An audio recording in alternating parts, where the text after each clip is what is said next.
కోపం చేయండి కానీ పాపము చేయొద్దు అని బైబిల్ గ్రంథం రాయబడింది ప్రియమైన దేవుడి బిడ్డలారా.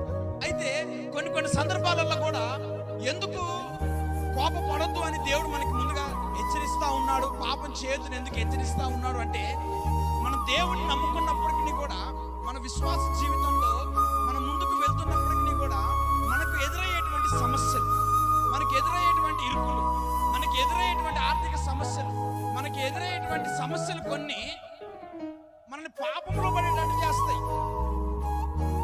ఒకవేళ మనకి ఏదైనా ఆర్థిక సమస్య కానీ కుటుంబంలో ఏదైనా సమస్య కలిగినప్పుడు ఎవరి మీద నేను మనం కోపం చేసినప్పుడు ఆ కోపము ఎంతవరకు ఉండాలో అంతవరకే ఉండాలి. ఎందుకంటే ఆ కోపము మనల్ని నరకంలోనికి తీసుకుని వెళ్తుంది దేవుడు. ఆ కోపము దేవుని రాజ్యాన్ని చూడకుండా చేస్తుంది. ఆ కోపము దేవుడు నడిపించే గమ్యంలోనికి చేర్చకుండా చేస్తుంది ప్రియమైన దేవుడు బిడ్డలారా.